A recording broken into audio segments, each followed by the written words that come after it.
안녕하세요. 저는 제12서머 안과 원장 최경배입니다.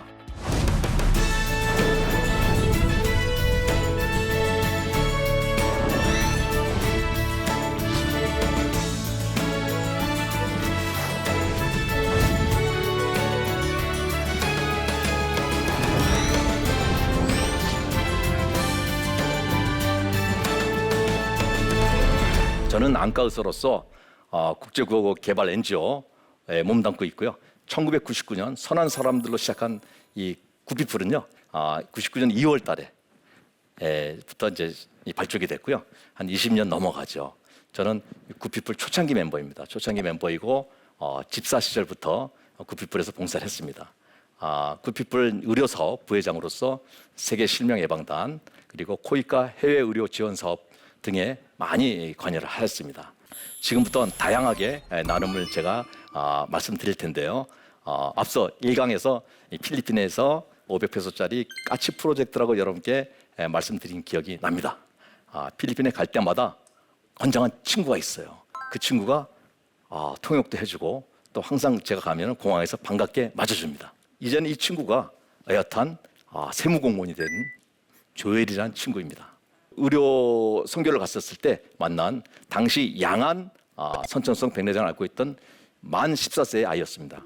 그때 이제 양쪽 수술을 했는데요. 선천성 백내장 수술하기가 좀 까다롭다고 이제 1강에서 말씀드렸는데요. 그래서 그날 제일 마지막 환자로 들어왔었습니다.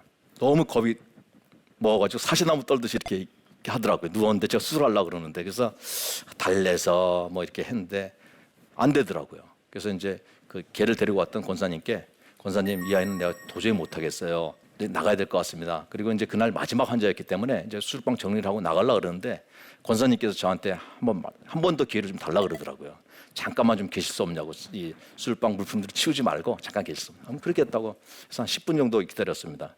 나중에 들은 얘기인데요. 그 권사님이 나가서 정말 하나님께 간절히 기도했답니다. 근데 하나님께서 아이디어를 주신 거예요. 이 엄마랑 같이 들어오면 어떻겠느냐. 그래서 이제 저한테 와서 혹시 엄마랑 같이 들어오면 어떻겠느냐. 그래서 이제 수술방은 다 줬다. 근데 이제 문제는 뭐냐면 깨끗하게 소독을 해서 들어와라 엄마도. 그래서 수술복을 어머니도 입히고 그래서 한 손에 조엘의 손에 한 손에 권사님이 손을 잡고 이쪽은 이제 조엘 엄마가 손을 잡고 이렇게 수술했습니다. 백내장 수술은 대부분 저만 마취나 이렇게 하기 때문에 협조가 안 되면 도저히 못합니다. 못하고 또한 환자가 불안해하지 않습니까? 그러면 사실 우리는 표시는 안 하지만은 저희도 굉장히 불안해요. 불안한데 그래서 수술을 다 양쪽을 마치고 이제 그 다음 날 굉장히 기뻐하는 우리 조엘의 모습, 특히 조엘 어머니가 굉장히 기뻐하셨어요. 기뻐하셨는데 이 기뻐하는 모습을 보시고 우리 같이 간 팀 중에 한 장로님이 내가 이 아이 그때 얘가 중학생이었었습니다. 이 아이의 평생 학비를 갖다가 되겠다 대학까지. 그리고 필리핀은 다들 아시다시피 고등학교까지는 무상교육입니다. 무상교육인데 사실은 근데 대부분 가난한 아이들은 학교를 졸업할 수가 없는 상태입니다. 그런 시스템입니다. 예를 들어서 학비는 무상이지만은 과제물이라든가 무슨 교복이라든가 이런 경우를 준비를 해야 되는데 준비를 못하면은 이제 선생님께 또 지적을 받고 지적이 3번 되면은 자퇴가 돼버립니다. 그래서 그런 상황인데 그러니까 돈이 있어야지만 졸업할 수 있는 그런 시스템입니다. 그래서 이 아이를 계속 후원하고 대학교까지 후원했는데요. 이 아이가 세무대학을 들어갔습니다. 세무공무원이 돼서 갈 때마다 저를 반겨주는 것이었습니다. 얼마나 기특한지요. 자기도 바쁠 텐데 본인도 바쁠 텐데 제가 가면 3일 동안 통역도 하고요. 무거운 짐도 들어주고요. 정말 공항에 가서 맞아주기도 하고요. 그 아이 보면 정말 뿌듯합니다. 열매를 맺는 그런 느낌입니다. 그래서 또 더 재밌는 사실은 그 선교사님이 그 어머니를 전도하고 그리고 거기는 이제 카톨릭이거든요. 카톨릭인데 어머니를 전도하고 그 지역사회에 있는 그 주위에 있는 이웃을 다 전도를 했습니다. 그래서 주위가 다 개신교로 개종한 역사가 일어났습니다. 이 조엘에 지속적인 후원이 없었다면 우리가 열매가 없었을 것입니다. 이 아이의 그 변화된 모습 그리고 지역 사람들이 어떤 변화된 모습 그리고 그분들이 한국 사람들에 대한 인상이 완전히 달라졌을 것입니다. 또 뿐만 아니라 기독교인들에 대한 좋은 이미지가 생겼을 겁니다. 이것이 바로 아마 민간 외교가 이런 것이 아닌가 하는 생각이 듭니다. 저는 나눔이란 우리가 떠난 자리에 싹이 나고 그 싹이 나무가 돼서 열매를 맺는 것이 저는 나눔이라 생각합니다. 앞에서 저를 사용해 주시고 또 뒤에서 밀어주시는 주님을 생각할 때 얼마나 감사한지 모르겠습니다. 전 세계에 수많은 안과 의사가 있고 수많은 크리스찬들이 있는데 저를 택하여 주시고 사용해 주시는 정말 하나님의 은혜에 감사할 따름입니다. 사진 보이세요? 이 할머니는 사랑의 희망 박스를 받고 눈물을 흘리고 계십니다. 영등포 가건물에 있는 사시는 70세 좀 넘으신 할머니이신데요. 이 어르신은 폐지를 주어서 손주를 키우는 조선 가정의 할머니이세요. 손주하고 두 분이서 사시는 거죠. 이 할머니는 희망 박스를 열어보시고 눈물을 흘리신 거예요. 오늘은 내 손주 좋아하는 음식을 먹을 수 있다고 너무나 기뻐하시는 모습입니다. 여러분, 이 희망 박스가 어떤 거냐면요, 약 저 박스 안에 시가 10만 원 정도 상당의 된장, 고추장, 햄, 그리고 즉석식품 등이 다양하게 들어 있습니다. 무게는 최하 6kg에서 이제 안에 들어있는 내용물에 따라 좀 다르긴 하지만요, 10kg까지 나갑니다. 작년에는 이렇게 해서 이제 희망 박스가 38,000 박스 정도 나갔는데요. 저는 작년 11월 11일 날 서울시에 2만 박스 정도를 배포했고요. 그리고 12월 달에 크리스마스 전에 한 3, 4일 전에 또 서울시청과 함께 그때는 구세군과 같이 했었습니다. 이것을 서울역에 있는 쪽방촌이 있습니다. 그래서 이렇게 1년에 약 4만 박스 가까이 배포를 했고요. 처음에 어떻게 시작했냐면 2012년도에 십시일반에서 우리 직원들이 같이 한번 만들어 보자 이런 게, 그때는 이렇게 큰 희망 박스는 아니었습니다. 이렇게 해서 한 1000박스 정도 만들어 가지고 저희가 한번 이렇게 전달식을 가져봤거든요. 근데 받는 분들이 너무 좋아하시는 거예요.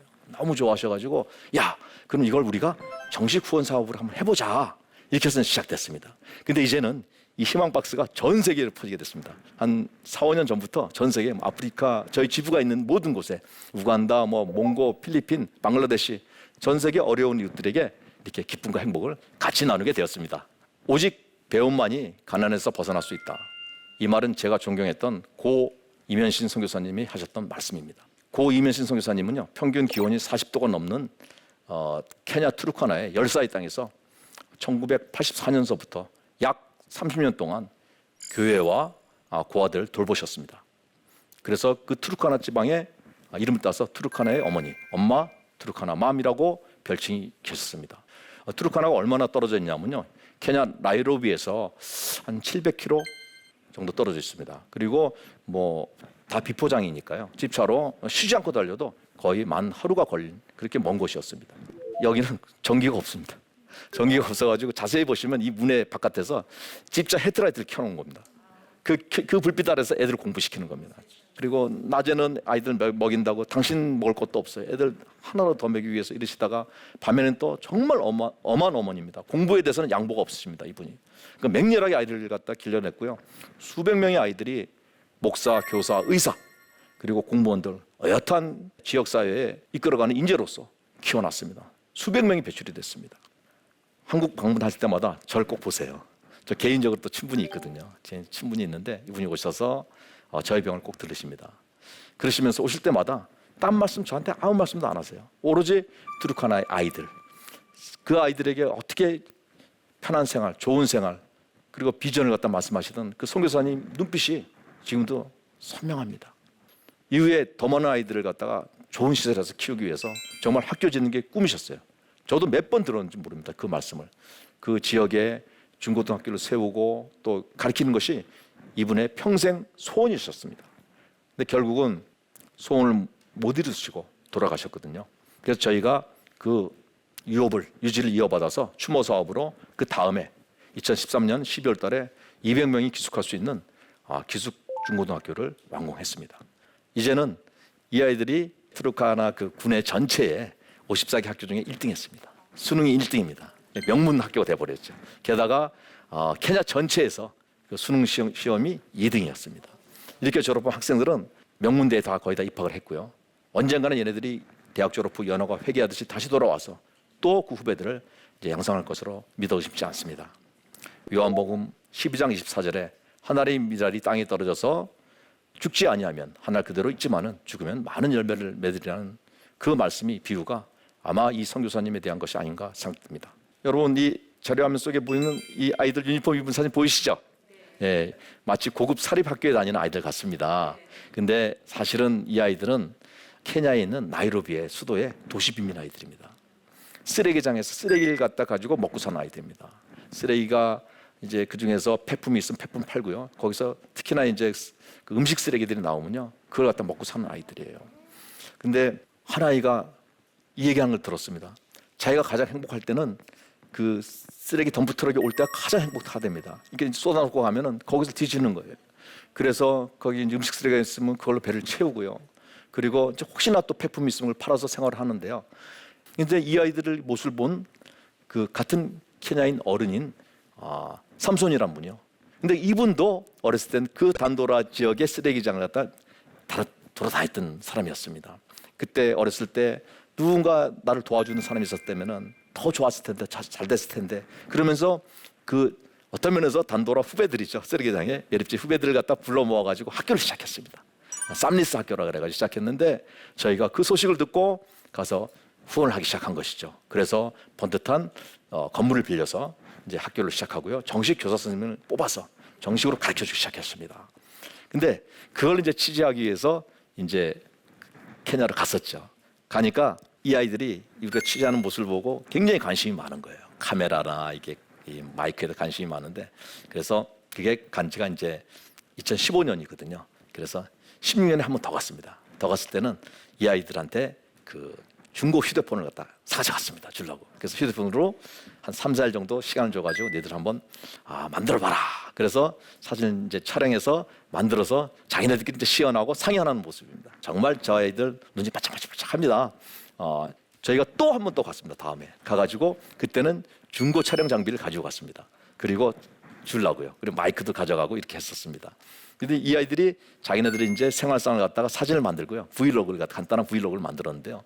그래서 세 개의 작품을 케냐 영화제에 출품을 했습니다. 출품했는데 이게 입상이 된 거예요. 당선이 된 거예요. 근데 몇 면을 봤더니 이 공중파 방송, 이 지금 같으면 이제 공영방송 KBS 같은 거죠. 이제 케냐에서는 거기서 딱 보니까 이 쓰레기장에 있는 아이들이 제작한 거 아닙니까? 그래서 이걸 방영을 한 거예요. 케냐 전체에 소문이 났습니다. 그래서 이제는 자기네들 자체 스튜디오를 가지고 누구는 카메라 감독, 누구는 또 기자, 또 누구는 또 편집자 이렇게 해가지고요, 나름 이 스튜디오를 가진 사장들이 됐습니다. 사진 속에 거북이 보이시죠? 예, 거북이가 나를 왜 괴롭히는 거야 이렇게 얘기하고 있습니다.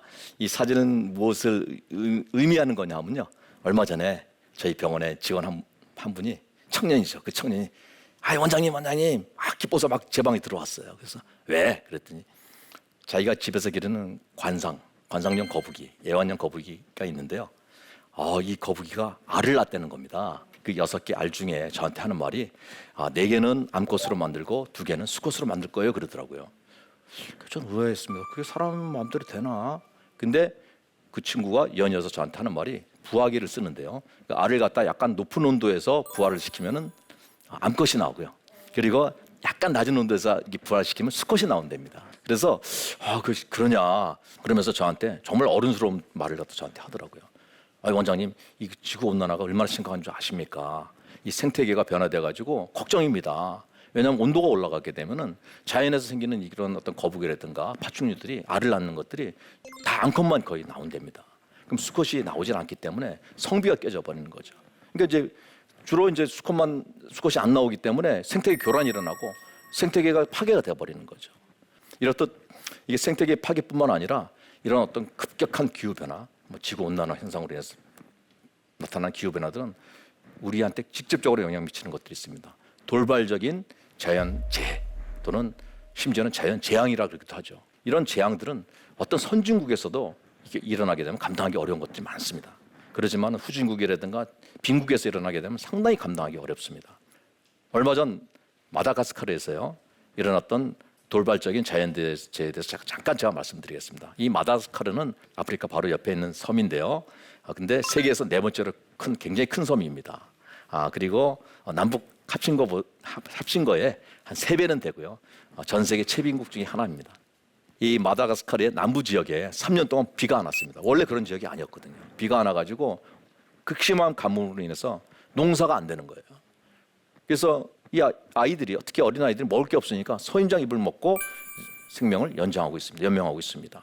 이렇게 남부에서는 가뭄으로 시달리고 있는데 북부에서는 최근에 올해 2번이나 또 태풍이 연이어왔어요. 그래서 13만 명의 이재민이 났습니다. 그래서 저희 구성원들이 회의를 했습니다. 회의를 해서 빠르게 어떤 피해 상황을 파악하고요. 그들에게 필요한 어떤 그 식량과 그리고 담요, 생필품들을 지원한 기억이 납니다.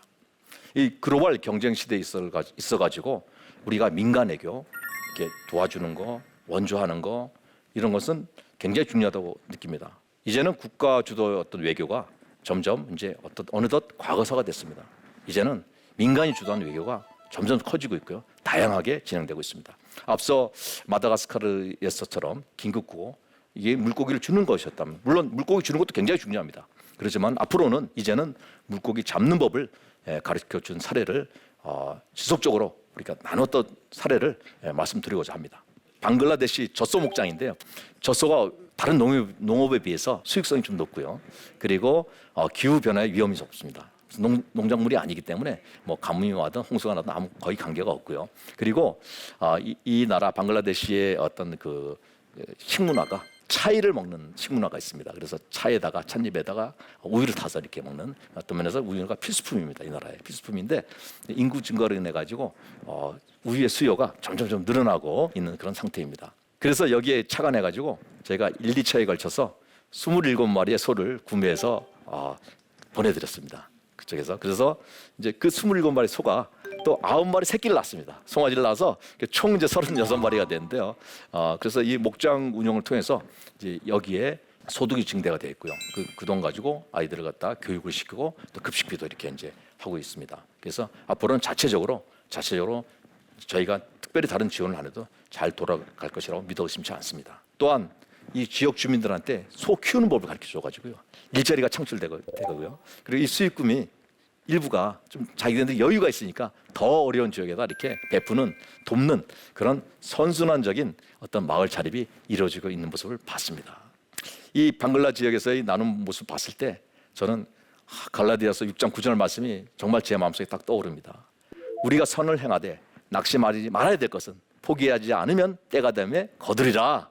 이런 말씀이 있습니다. 저희 사실 포기하려고 그랬었거든요. 10여 년 동안에 그렇게 많이 지원을 했는데도 변화가 없으니까 그랬었는데 그때 이 젖소 목장이 딱 떠올라가지고 이들에게 물고기 잡는 법을 가르쳐주자. 이렇게 해서 지금 잘 운영되는 모습 봤을 때 그때 포기하지 않고 우리가 지속적으로 지원하길 잘했다 하는 생각이 듭니다. 여러분, 죄의 기준이 굉장히 다양한데요. 성경 말씀에 야고보서 4장 17절에 우리가 선을 행할 줄 알고도 행하지 않으면 그것이 죄니라 그랬습니다. 우리가 불법을 행하든가 악행을 행했을 때만 죄가 아니고 그보다 더 높은 기준으로 선을 행할 수 있는데 하지 않는 것이 죄다. 성경은 분명히 저에게 말씀하고 계십니다. 그래서 우리가 언젠가는 주님을 만날 때가 있고 그리고 이제 결산의 날이 다가옵니다. 그때 주님께 착하고 충성된 종아, 내 종아 수고했다고 들어야 되지 않겠습니까? 성경에는 2명의 사울이 나옵니다. 첫 번째 사울은 구약에 나온 이스라엘 초대 왕이죠. 여러분 잘 아는 초대 왕입니다. 하나님의 기름 부심을 받고 세워졌던 왕인데요. 처음에는 참 겸손했습니다. 키가 큰 사람이 저기 숨어 있었고요. 그리고 굉장히 겸손한 왕이었었고 정말로 하나님의 의를 따랐던 왕이었습니다. 어느 순간 하나님의 의를 저버리고 자기의 체면, 자기의 명예 이것만 신경 쓰다 보고 자기의 의로 스스로 자기가 높아지려고 애를 썼습니다. 결국 이 사람은 본인도 망하고 그 가문도 망하고 촛대를 하나님께서 순종의 사람 다윗의 왕가로 옮기셨습니다. 두 번째 사울은 신약의 사도 바울 선생이십니다. 청년 사울이 자기 의가 얼마나 강했든지 자기가 따르는 유대교를 사랑하고 맹종했던 자입니다. 수많은 크리스찬들을 박해했고요. 성경에 나온 대로. 그러나 그분은 다메섹 도상에서 주님을 만났을 때 완전히 하나님의 사람, 하나님의 의의 사람으로 바뀌었습니다. 결국 그는 기독교관을 정립했었고요. 신약 성경의 거의 절반을 썼습니다. 하나님의 사람으로 크게 쓰임받았던 분이십니다. 여러분, 사울왕처럼 크게 시작했다가 용두사미가 되는 그런 나중에 망하는 그런 사람이 되시겠습니까? 아니면 신약의 사도 바울 선생처럼 처음은 미약하나 나중에 심히 창대한 하나님의 쓰임을 받는 사람이 되시겠습니까? 그 선택은 여러분의 몫입니다. 혹시 질문 있으십니까? 예. 오늘 말씀 너무 잘 들었습니다. 지금 현재 코로나로 인해서 예. 아울리치나 국내 봉사활동이 많이 축소되었는데요. 그러한 그 크리스찬으로서 그런 그 아울리치와 국내 봉사활동을 소홀히 할 수 없을 것 같아요. 예. 그래서 혹시 그러한 아울리치와 국내 봉사활동의 의식을 좀 고취시킬 수 있는 좋은 방법이 있을까요? 예. 제가 그 답변에 대해서는요, 크게 한 두 가지로 생각하고 있습니다. 첫 번째는 우리가 직접 참여하는 이 포스트 코로나 시대 때 직접 참여하는 방법이 있고요. 그거는 이제 참여형 나눔 형태라 그러는데요. 저희들 같은 경우는 이제 히어로 레이스라 그래가지고 이제 가수 션 씨와 함께 마라톤 대회, 단축 마라톤 대회가 있습니다. 그를 위해서 이제 기부도 하고요. 또 본인의 건강을 위해서 뛰기도 하고요. 그래서 그 모아진 수익금 가지고 정말 희귀난치성 아이들을 갖다 도우고 있습니다. 그리고 보통 그런 가정들이 또 어렵거든요, 형편이. 또 계속 지속적으로 도울 수가 있고요. 그래서 일석이조의 효과죠. 본인도 건강하고 또 참여돼서 좋고 또 도와서 좋고 이런 방법이 있고요. 두 번째는 이제 간접적으로 우리가 기도하고 하면서 NGO 굿피플 같은 그런 어떤 단체를 통해서 간접적으로 기부 형태로 같이 참여하는 방법도 있습니다.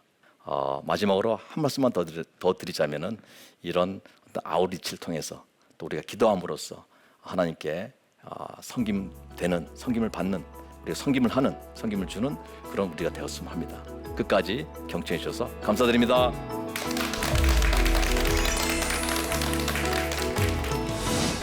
지금부터는 다양하게 나눔을 제가 말씀드릴 텐데요. 의료 선교를 갔었을 때 만난 당시 양안 선천성 백내장을 앓고 있던 만 14세의 아이였습니다. 이 아이를 계속 후원하고 대학교까지 후원했는데요. 이 아이가 세무대학을 들어갔습니다. 세무공무원이 돼서 갈 때마다 저를 반겨주는 것이었습니다. 정말 공항에서 맞아주기도 하고요. 그 아이 보면 정말 뿌듯합니다. 이 할머니는 사랑의 희망 박스를 받고 눈물을 흘리고 계십니다.